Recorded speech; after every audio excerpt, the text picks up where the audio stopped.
Hey everybody, welcome back to the Alabaster Project. My name is Katie and I'm your host for today, and I am so excited for our conversation today. I have a family friend who I have known for a really long time on the podcast. His name is Bryan. And Bryan, I am so excited to have you. Thanks for joining. No, thanks for having me. I'm thrilled. Absolutely. So, starting out season 2 of the podcast, what I'm doing is I'm asking everybody a random question. It has nothing to do with what we're talking about today. But you're a dad of 6 really awesome kids. And Yep. fun fact, I got to babysit them back in the day, long time ago. Most of them are grown and in college now. But what is your favorite part about being a dad? We're kind of at the stage of life where we've got folks in like high school and even into university. And so for me, favorite part is just watching them grow and become kind of these really amazing, interesting human beings, right? So just watching personalities develop. So folks that are going down into rabbit holes because they really enjoy like the subject matter they're studying in university, or becoming articulate and just really just people skills that I don't even dream of having, right? Even as young adults, or humor. We've got one of our kiddos that just turned 14. His birthday, our family tradition is we let people pick out their birthday plates. And for the thing, his that he picked out aged to perfection. Nice. So, just this really fun kind of just stage of life of fun conversations as they're growing and processing. And so, yeah, I think that's the best part for me. I love it. And I love getting to see all the pictures of them growing up and, where they're at now in life. It's just really cool. It's really fun. Yeah. Um, but a few months ago, well, it's almost been a year. It was last December. You reached Mm, out yeah. and you're like, "Hey, can we have a conversation?" You were working on a project and you were wanting to know some social media best practices because that's what I do all day. And so we hopped on a Zoom call and we started talking about social media, but then it led into another conversation where you started sharing a project that you're working on. And the Yeah. more I heard about this project and the more I, was helping with a few bits and pieces of what you were doing, I just got a huge passion for what you're doing. And I just want to share this with as many people as I absolutely can. And so, can you tell us about the work that you're doing right now with Gethsemane Leadership Training? Yeah. So I work for the Free Methodist Church, and specifically I work for the Free Methodist Church in Asia. And so what Gethsemane Leadership Training is, it's kind of the pastoral training, pastoral education arm of the Free Methodist Church in Asia right now. And so we specifically work with pastors that are moving towards ordination. And so a lot of times in Asia, if you feel like you're called to be a pastor, the church will say, yes, absolutely, we see this gift in you. And then they put you to pastoring. And then we come along as well and provide education while you're kind of like on the job training while you're working through. So we have 13 different modules that we take people through, everything from kind of basic kind of Christian beliefs, Bible survey, seeing it as a whole, talking about how justice and compassion play into church ministry, and kind of looking at things in holistic ways, um, inductive Bible study, preaching, kind of the whole realm of what you would think. And so part of what we do is we do this modularly and try to meet people where they are in ministry. So I know that I don't know if that's the clearest explanation, but we come alongside people that are pastoral candidates and we're doing our best to invest in them. And that's really what our heart is. And so, That's really awesome. And one of the things that really stood out to me when we were talking is the fact that there's over 4 million people in Asia. And I'm sorry, not 4 million, 4 billion. And yeah, of that 4 billion, most of them are practicing like Buddhism, Hinduism, Islam, right, some form of ancestral worship. And right. and most of them have never heard the gospel message. And so with Gethsemane Leadership Training, how do you bridge the gap between what they have known, like the ancestral worship, and then bridge the gap to helping them hear and experience the gospel?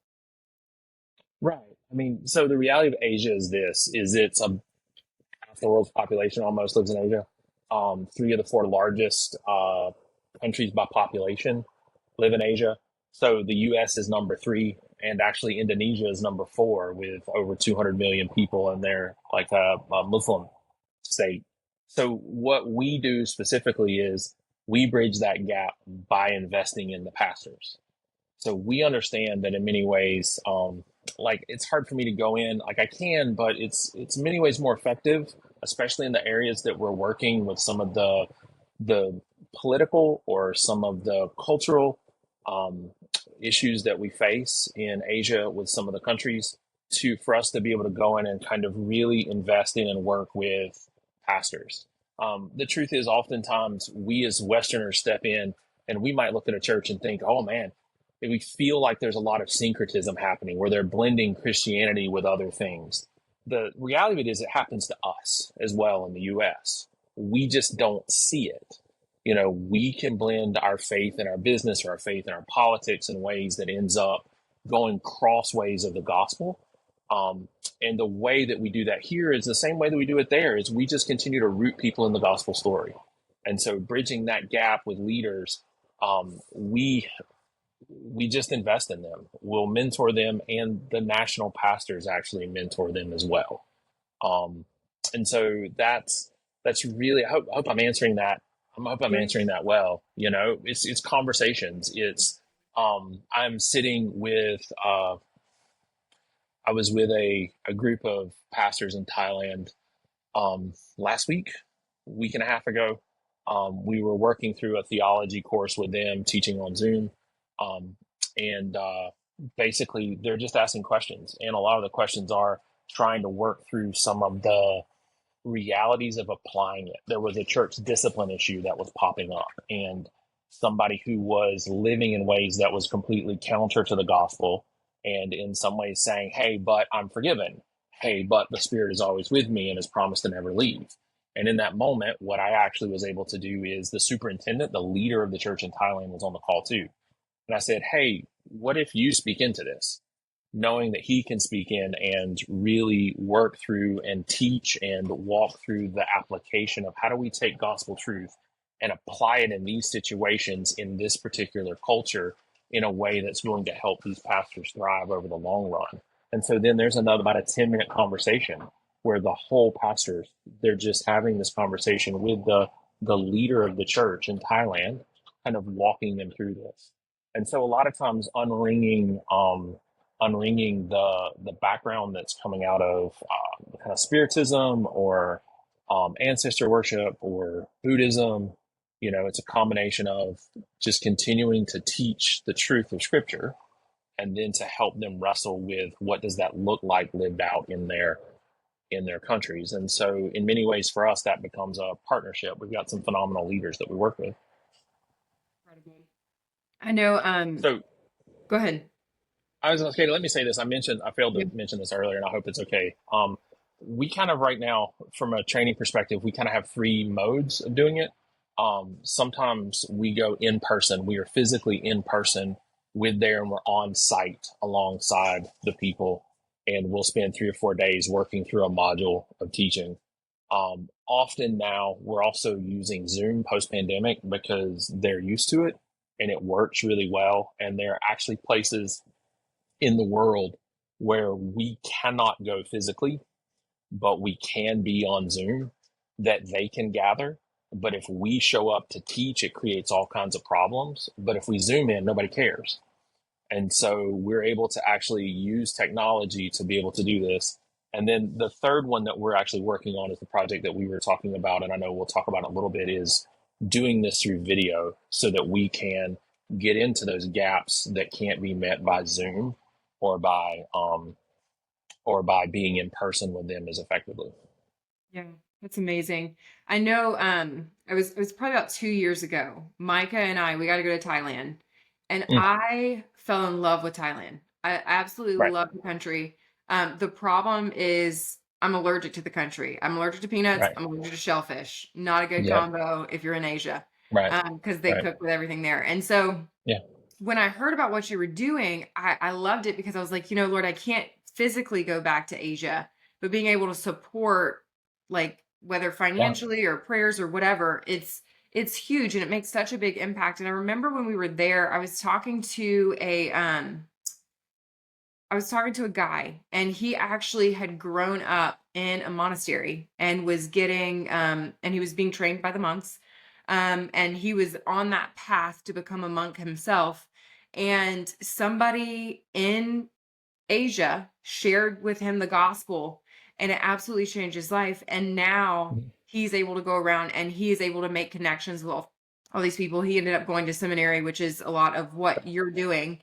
And Yeah. now he's using that to reach so many people for the gospel. And so you mentioned briefly Mhm. about the filming set, and what I think is so cool about that is when it's filmed, it's accessible anytime, any place. So can you talk more about the filming that you guys are doing in November? Yeah. So just a little bit of background with this. So one of the realities we face in Asia when we're equipping leaders is it has to do with the geography where they're pastoring and where they're leading. It has to do with the education level that they've been privileged or able to have or not able to have. It has to do with the internet infrastructure that they are working with. It also has to do with whether they are bivocational or whether they're able to be full time pastors. There's a lot that's kind of in this. And so when we were looking at how can we continue to effectively engage with leaders, we have places like we have places like I need to kind of shield some things because of some of the places we're working in is sensitive. What we have a shorthand that we use, we call it CA, which stands for Creative Access, and then we'll give a letter of a country. So, like if we think about the country, what we call is CAN. The reality of it is it's mountainous, it's rural. There's a lot of people that are pastoring in some really rural areas to the point to where if we try to have Zoom calls, we've had some pastors have to climb trees to be able to get a signal to be able to engage there. And pulling them together is always good and helpful, but it's really disruptive and kind of expensive because coming from one side of the country to the other is really hard because it's mountainous and because they're in rural areas. It can take them 36, 48 hours to get there. There's other places where the pastors are just bivocational. And so to pull them out of work for 3 or 4 days, 4 times a year to be able to work with them starts to have some negative impacts for their families and their livelihoods. And so we're looking at these situations and going, okay, Zoom is working well here, in person works well in places. We have varying literacy rates. Our Asia leaders pre pandemic got together and they were praying and said, okay, what is an ambitious goal we can set for the Free Methodist Church across Asia? And they said, you know what? We really feel like we would love to see 1 million people influenced for Jesus. And it sounds crazy, but with the population density in Asia, it's doable. But if you break those million into churches of roughly 100, that's about 10,000 leaders they have to train. So then we're starting to think too of, okay, how do we do this in a way that is consistent but scalable? And so that's where the video idea comes in that we're able to provide really solid teaching and it's consistent across countries. Um, and so what we do is our team of people writes the scripts. Those scripts we film in English because that's going to be the best way to do it. And so we have a team that we're working with called 5 9 Creative. They're working with us and partnering with us to do the filming. They come in and we'll film. This time we're going to try to film 5 modules. It'll be about 10 days of really hard, long days of filming. Um, and then once that's done, those modules will then get edited. The scripts are translated. We do voiceovers in country, and then they'll dub the they'll dub the videos with the voiceovers. And I know sometimes when you're talking to Americans who are like, "Oh, the lips won't match." Well, most people in Asia watch movies that are translated into English anyway, from English anyway. The reality of it is, though, what that allows us to do with this is we can reach into areas, we can put our training on an SD card, take it out into a rural area. That person then has access to it offline in their language. Um, then the pattern is they will watch a few videos and then get together in a small group, either with a mentoring pastor or a small group, and that'll will provide a leader guide, and there'll be conversations facilitated. Um, and so the filming we're going to do should film out the rest of our remaining modules. Hopefully, that's what we're shooting for this November. Um, and then we'll spend 2025 doing a lot of work on voiceovers and editing and dubbing and getting ready to really launch. So Can you? I may have given way too much information, and if I am, I'm sorry. No, no, this is So great. This is great. Can you share, like, how much does it cost to film one module? to film a module is about, sorry, I should have had these numbers for you ahead Oh, of you're time, so I'm fine. trying to do some quick math in our head. Um, to film the modules, it's around $4,000 a module to film it. Um, it'll cost us maybe just a hair over by the time we bring the film crew in.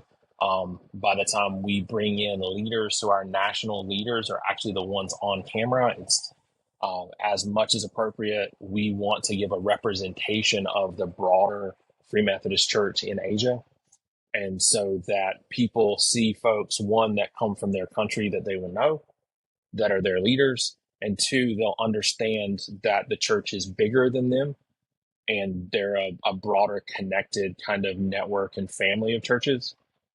So when we bring people together to Thailand, which is an easy way and an easy place to kind of get people into to film, um, so it'll cost us about $4,000 to $5,000 a module roughly. So filming will be $20,000 or so, um, to film three modules, something like that. And So can you share, because I think it is helpful for people to know where you're at in the funding process of the yeah, videos. yeah. So far we started our first filming session was last November. We have filmed six modules. We have them completely filmed. We'll have our first two completely edited in the English baseline. Should be in the next week or two, and then we'll continue to jump in. We're trying to film these last five. So at this point, we have fully funded the first three, both for filming, editing, translation, all of that. The second three, we have the translation and the dubbing funded from a donor. We still need the editing for that one to be filmed. It costs about 3,000 a module to edit it. Um, to do all the video editing, to line it up, to get it looking professional. And then for the filming that's coming, we've got the final five to film. We're looking at probably close to we're filming more because overall we feel like it'll be cost effective to kind of try to make one push to finish it out. So we're looking at about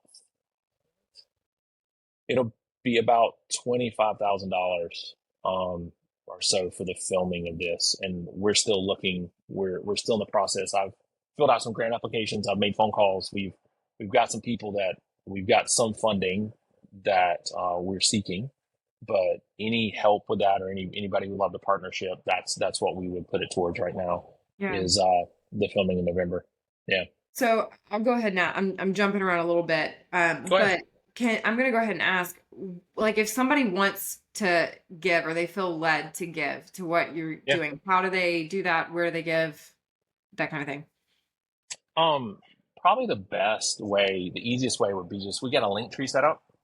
So a couple of them. You can go to mine, which is kind of the link dot what is it, linktr.e, Mhm. and it's slash Bry Williams.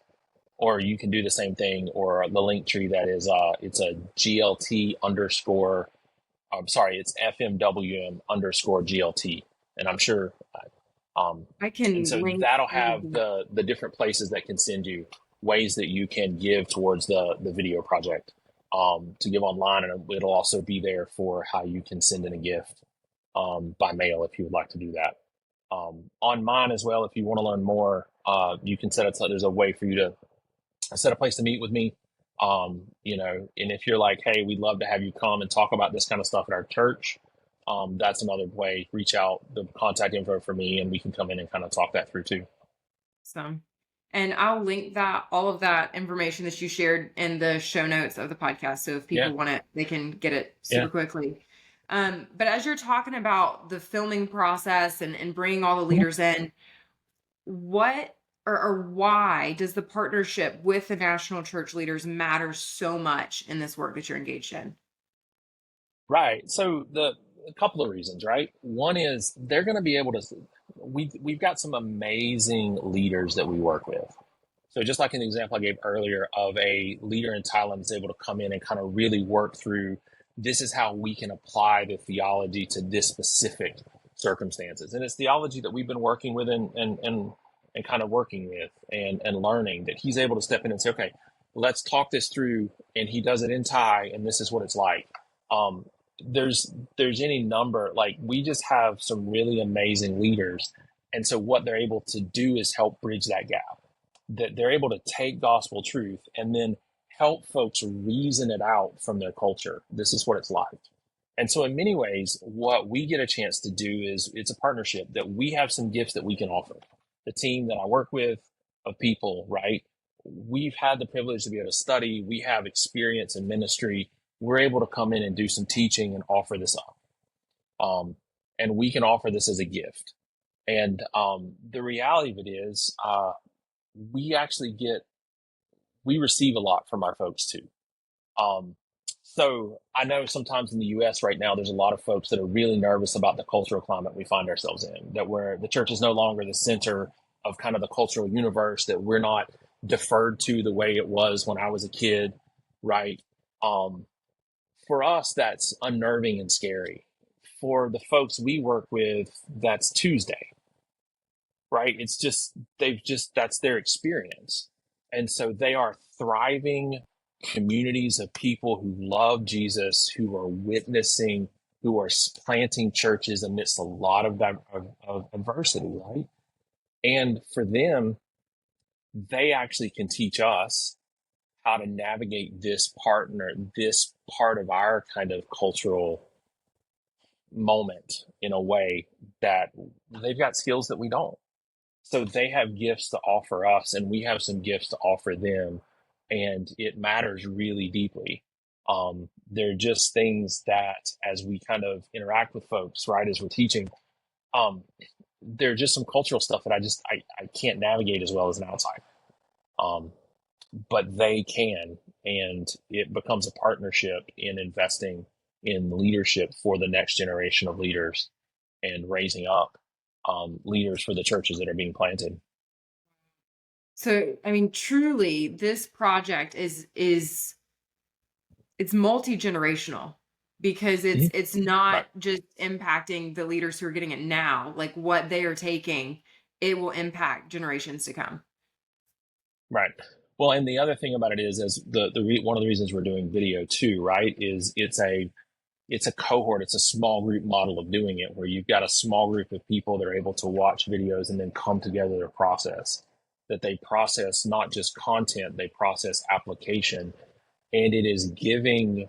I feel like it is giving really solid national churches tools to help them continue to invest and develop their own leaders, right? That we're offering them these tools and it's our gift to them, and they help to shape and speak into it as we go. And so it's right, but they have now a way that they're able to really um, invest in their people, and then we also can know that the content remains stable across a multitude of languages. So we're investing in places. We're talking 9 different languages at least that we're working in and working around.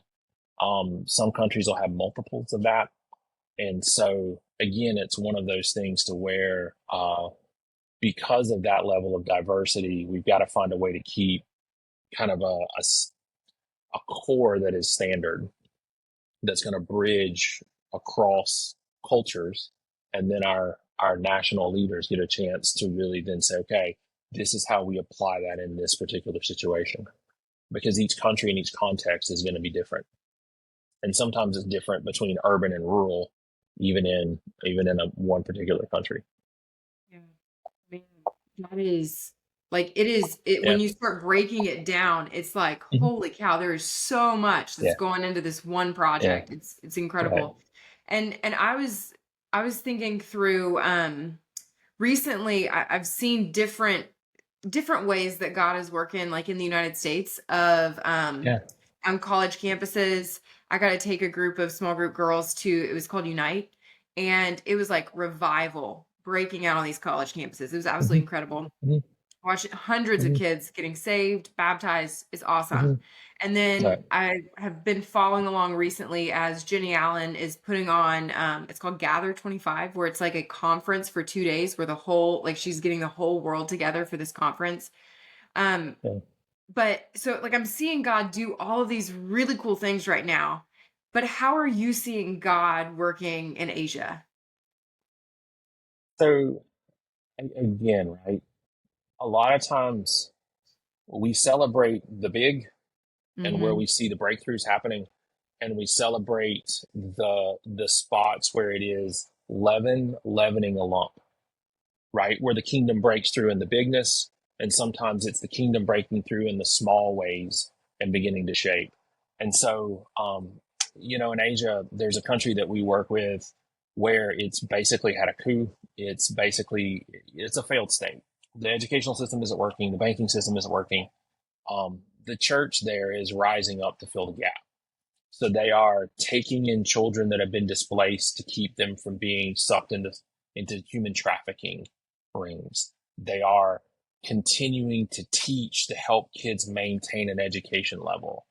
In the midst of all of this and with a complete scarcity of resources, this church will plant at least 5 churches this year. So, right. So I'm dealing with the folks. When I was on the call with Thailand, they said, okay, so far this year, we've seen over 400 people come to know Jesus. We've had 80 something baptisms. We're planting our third church. And they are actually also investing in a neighbor country to be able to partner with things happening there to try to see the kingdom advance in another country nearby. I mean, you have one of the places that we're working. Um, Quick story. Like, this is the kind of people that we work with. A friend of mine who is a pastor in a country that I don't want to throw the name out. Gets a phone call. Somebody it was a place where they were starting the process of developing a church, and it was a rural place in this nation. And somebody called him and said, "Hey, would you come out for our Christmas outreach and would you give the message?"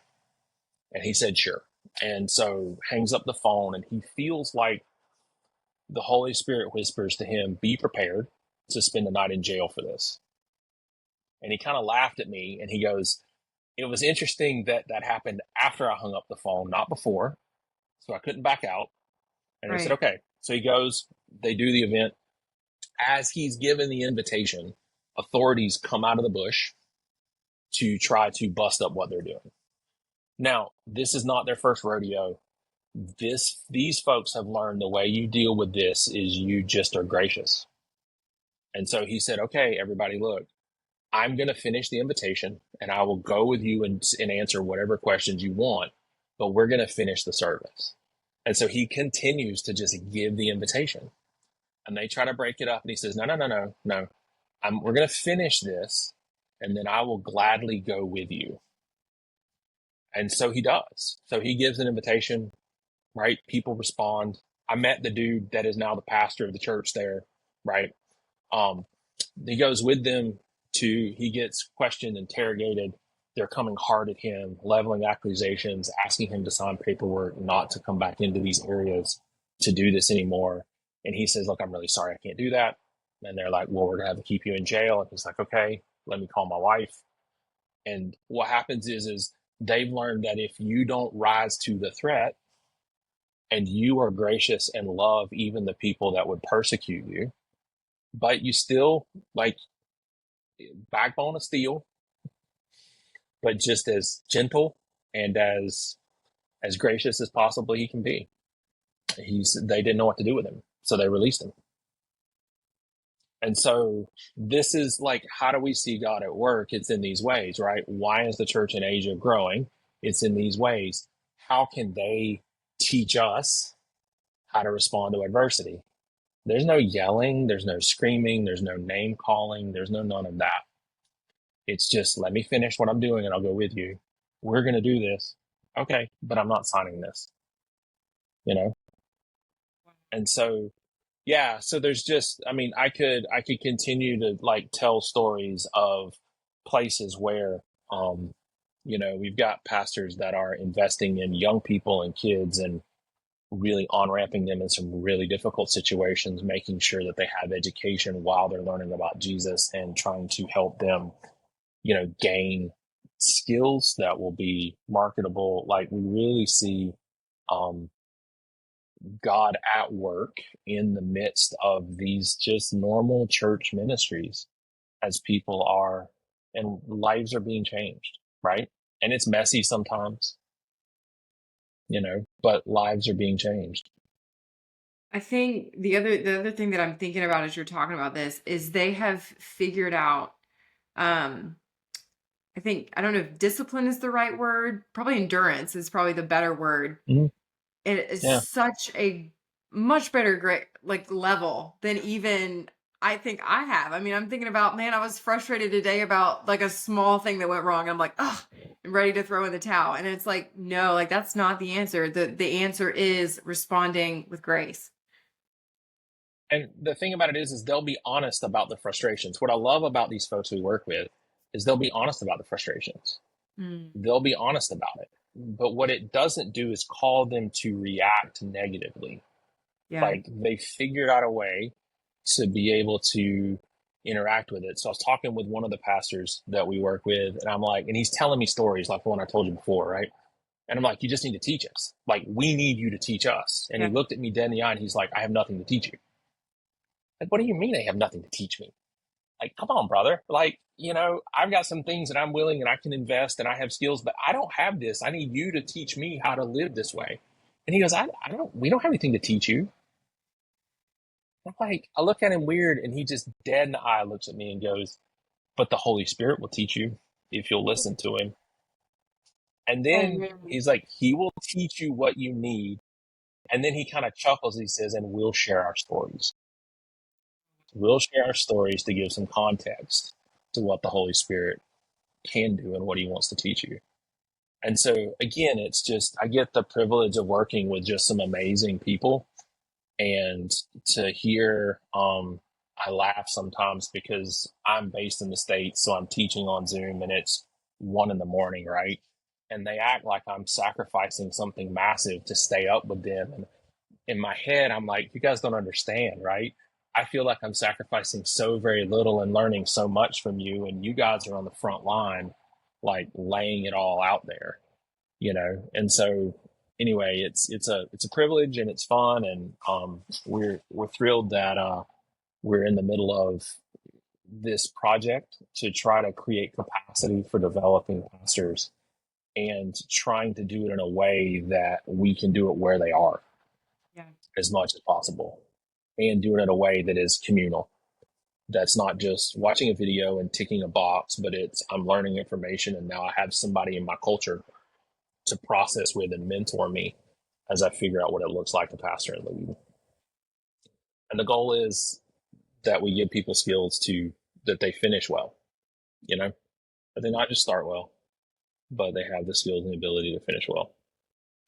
I just think like this is just such a beautiful picture of what the body of Christ looks like when we all start Yeah, working it is. together and we set Yeah, aside it is. differences and we just go all in. Oh, Yeah, I it is. love it, Bryan. I love it. So Yeah. you mentioned earlier that the goal for this project is to reach 1 million people in Asia with the gospel. And The goal of all of the churches across the Free Methodist Church in Asia is to influence 1 million people. Yep, that's right. okay. And so as you're a part of this God-sized goal and you're like Mhm. chasing this down with your team, how do we lean into that? And how do we lean into the God-sized dreams that he's placed inside all our hearts and follow him well when maybe it will cost us, a night in jail, whatever it may look like. how do we not lose heart and lean in and follow with 100% obedience to wherever God is leading? I, I'm going to answer this from like as an American speaking to Americans, if Okay. that's okay. Yeah. I was talking with one of my friends, the pastor friends in Asia, and he just point blank says, "You've just got to be okay with the pushback, right? I mean, you've got to figure out a way to be okay with the difficulty, with the hardship, with the pushback, and learn how to lean into that rather than draw back from it."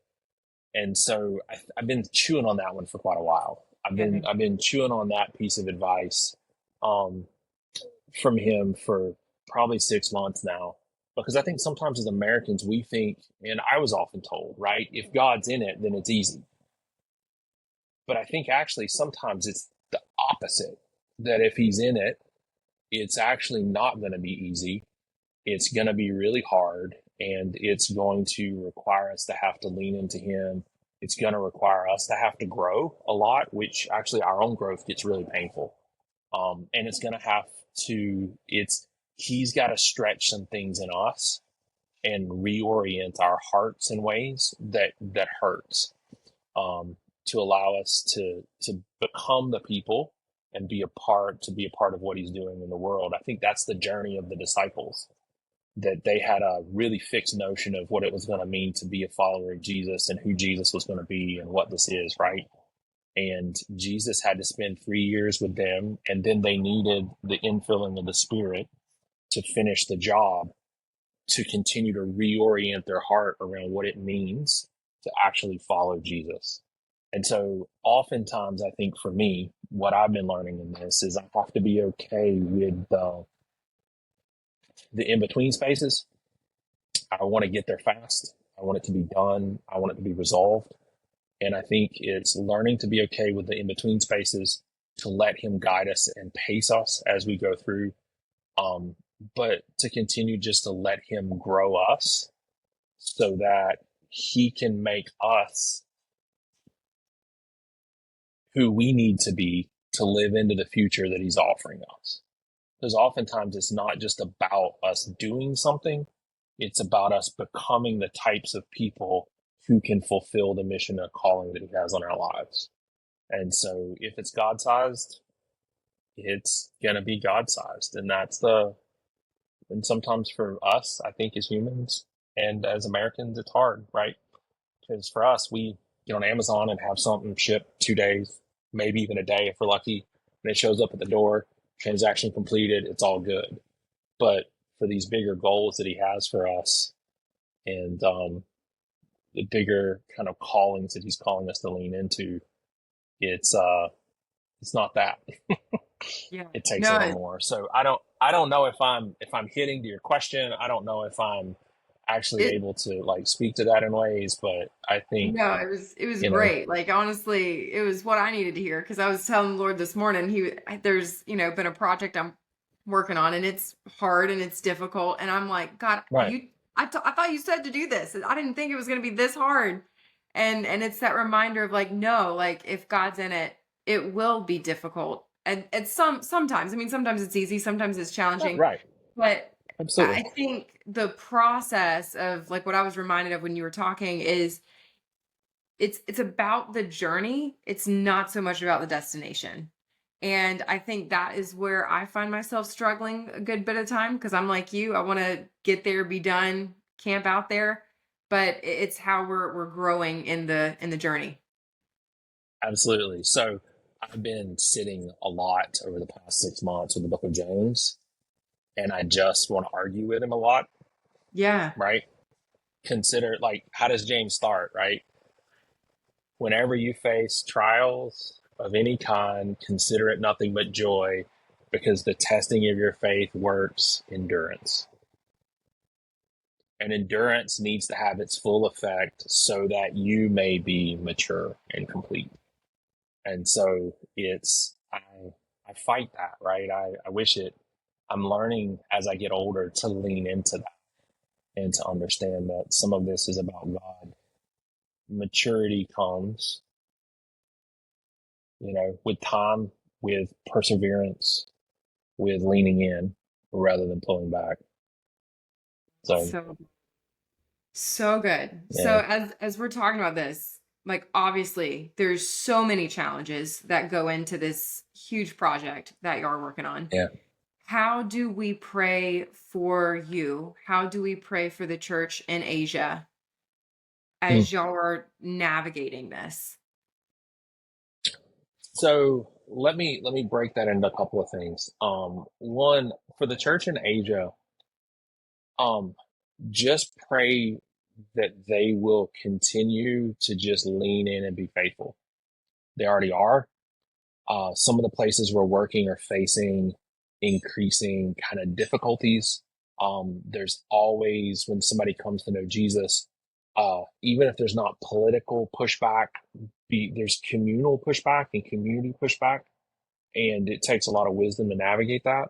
So just pray, right? I mean, that God will just strengthen them in the situation where they find themselves, that they will be able to live out kingdom values in a way that's cross cultural and in a way that just continues to speak to the folks that they're encountering.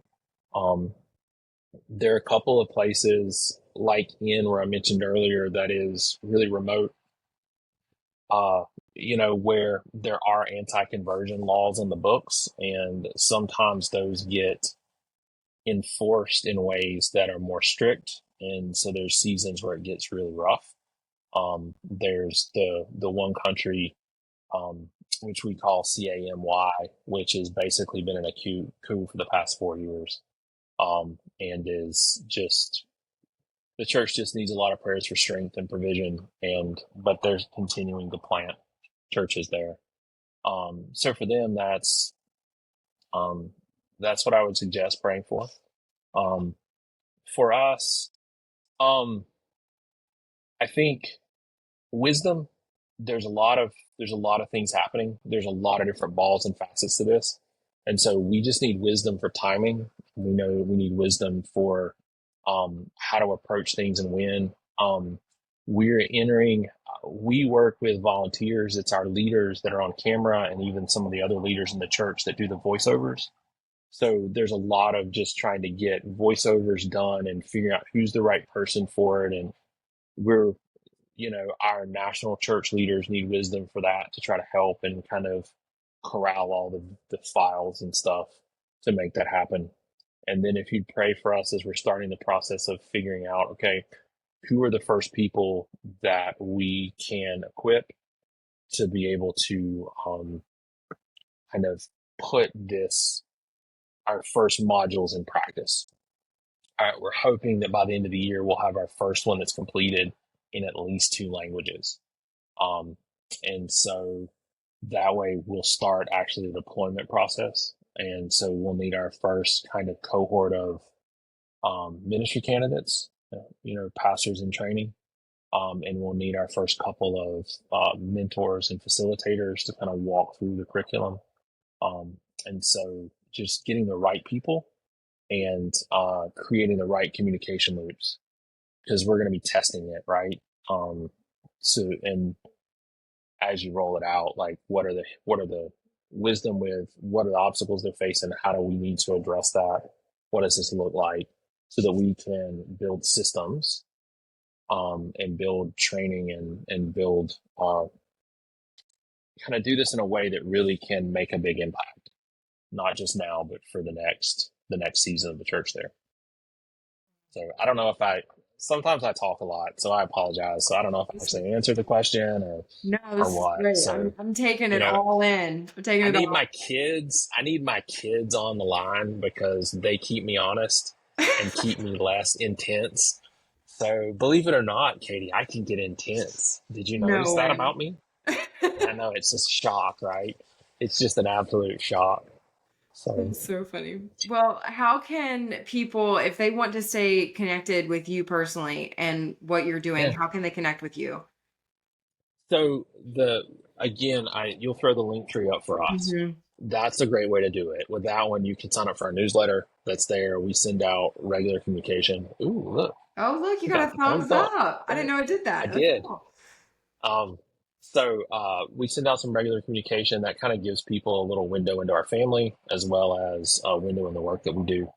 Um, there's also a place on there where if they just want to talk, learn more, ask questions, figure out what this is really all about, they can actually set a meeting on me with me. And we can talk by phone or by Zoom or just to kind of you know just because this is a big thing and there's a lot of moving pieces and if people want to learn more, I'd be happy to help them. There's also, I can send you links.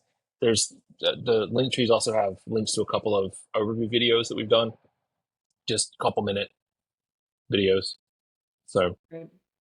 That's great. And then I will add, you're not going to add this, so I'm going to say it, but people can also support your family directly because right. you get paid to do this by people supporting you directly. And Yeah. so if you want and you feel led to support Bryan and his family and the work they're doing, you can also give directly to him on the link tree as well. So just throwing that out there too, Ryan. No, that's totally fine. I'm happy with that. That's good. And so again, right, and I am on Instagram sporadically. Like I'm trying to get better at it, but we have family stuff. I throw family stuff, work stuff. I don't have a just a dedicated. I mix it all together there. So Love it. Love it. Love it. Is there so anything? Go ahead. no, I was gonna say if you guys would pray for us, we're with filming in November.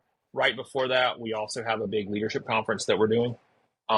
Annually, every year, we pull together. There'll probably be somewhere between 150, 175 leaders from all over Asia. We're talking as far east as India and a little further east from that, all the way to Fiji Wow. and even south to like Australia.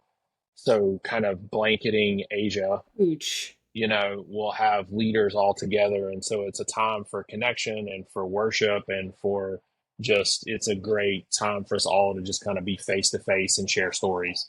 What's God doing? What's going on? Where's He meeting us in the challenges? And for me, anyway, it's a great time to be able to be there and actually, just do a little bit of deeper connection with people and just meet them. So that's taking place in early November. And Okay. then right on the tails of that is when we'll start to film. So Incredible. You got a busy November. I do. I have a busy November. I have a busy November, but it's good, right? It's Yeah. it's fun, and it's also fun because I have kids lobbying to go with me now. I've Oh, got that. two of my kids that are Oh, trying yeah. to. We usually travel with. I usually travel with one of them, right?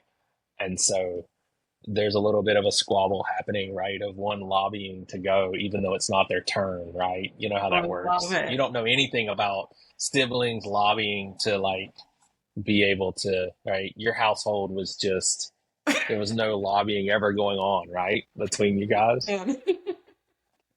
So it's really fun. I actually love it that we get a chance to, that I get a chance to travel with them and they get a chance as well to see the work that's going on. So So cool. That is so cool. Well, yeah, is there anything else you want to add before we close out? I just thanks. It's good. And I apologize in advance if our post at the end of this thing, if I have given a whole lot of information and it's been a little scattershot. So the project sometimes is really big and a little bit difficult to explain.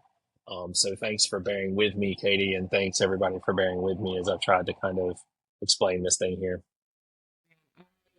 I learned so much, took so much away from this conversation. I'm so excited for people to hear it. Um, I can't wait for people to get involved because what you're doing, it matters so much. Yeah. And so Yeah. thank you for hopping on with us today. It's an Oh, absolute thank you. blast. And yeah, well, you're welcome back anytime, Bryan. Yeah, just let me know, right? I mean, hope I'll try to be more behaved or a little less intense next time. Oh, this is great. This is great. Well, everybody, thank you so much for listening, and we cannot wait for you to join us next time.